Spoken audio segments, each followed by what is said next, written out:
안녕하세요. 박래호입니다. 중국 역사에 고찰되는 미인의 이야기 제7강자는 진나라의 농민 반란, 항우와 유방의 이야기로 시작이 됩니다. 세상에 없는 불로초이다 보니까 진시황이 죽고 농민의 반란이 일어나는데 농민 반란의 대표가 유방과 항우입니다.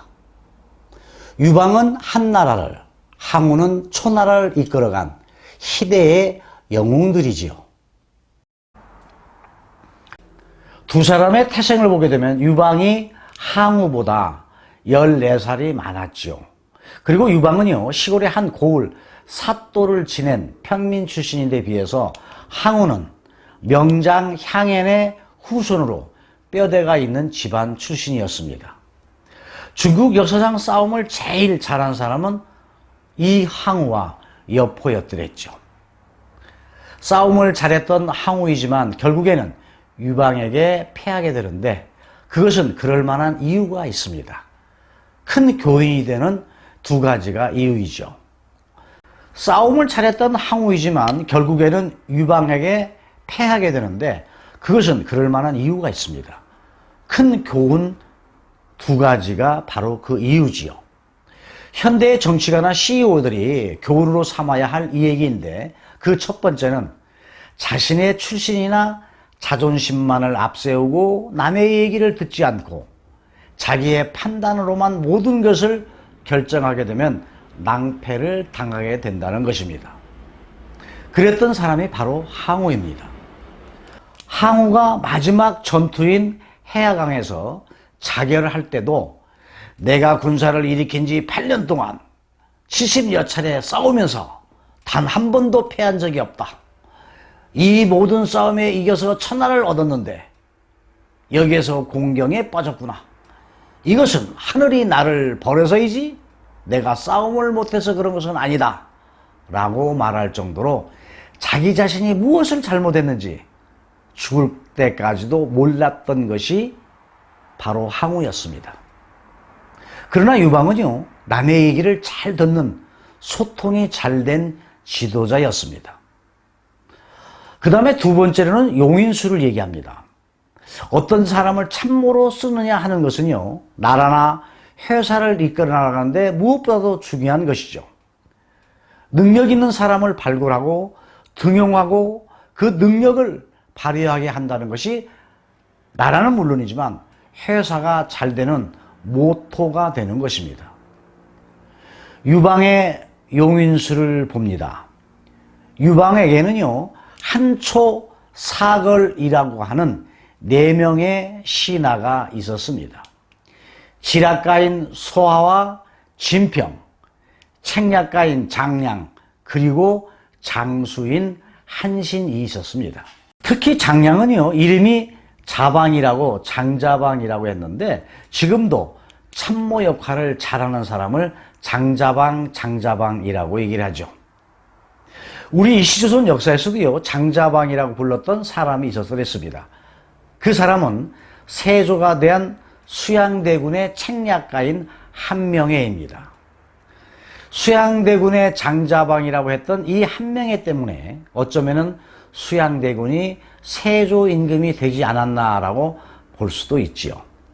한명회의 호가 압구정인데 한명회의 별장이 지금의 서울 강남 압구정동에 있었기 때문에 지금도 그 동네를 압구정이라고 동 이름을 지었던 것이 바로 그 연유입니다. 또한 한신 장군은요, 유방을 만나기 전에 항우를 먼저 만난 적이 있었더랬습니다. 한신이 항우의 장소로 들어왔는데 항우가 거들떠 보지도 않다 보니까 한신이 유방에게로 오게 됩니다. 유방은 한신을 바로 대장군으로 임명을 하지요.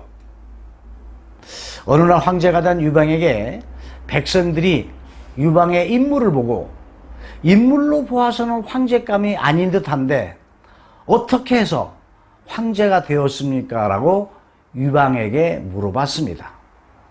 이때 황제가 된 유방이 이렇게 백성들에게 대답을 했지요.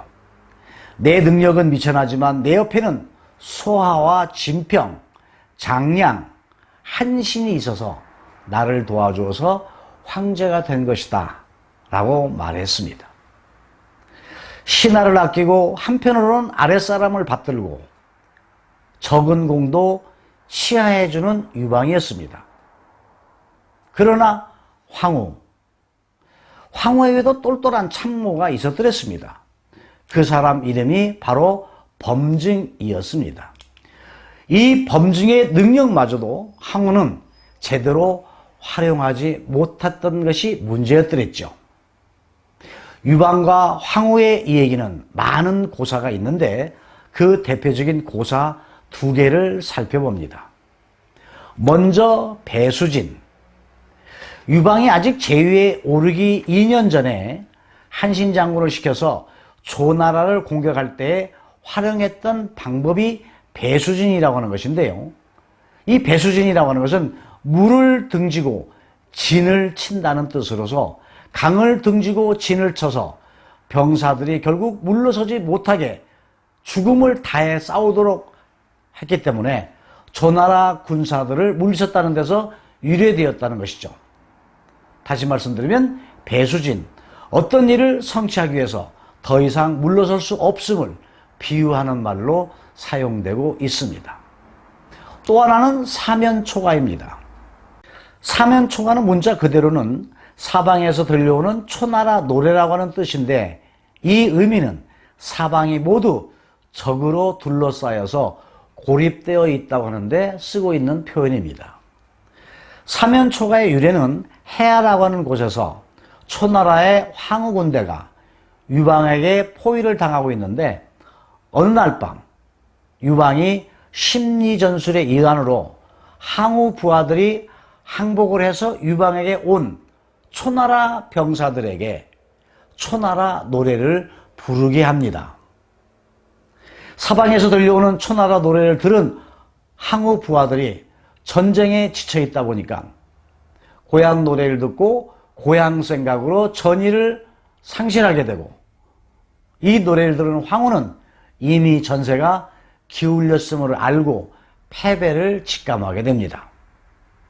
이로 인해서 결국 황후는요, 해강 전투에서 32살의 젊은 나이로 자결하게 되어서 초나라 황후와 유방과의 5년간의 전쟁인 초한전쟁이 막을 내리고 평범한 농부의 아들로 태어난 유방은 한 나라로 국호를 지어서 한 나라를 이끌어가게 됩니다. 중국 역사에 고찰되는 미인의 이야기, 한나라 고조인 유방이 죽은 뒤부터의 이 얘기는요, 여태우 이 얘기가 되겠습니다. 다음 8번째 강좌에서 이어집니다. 여러분 감사합니다.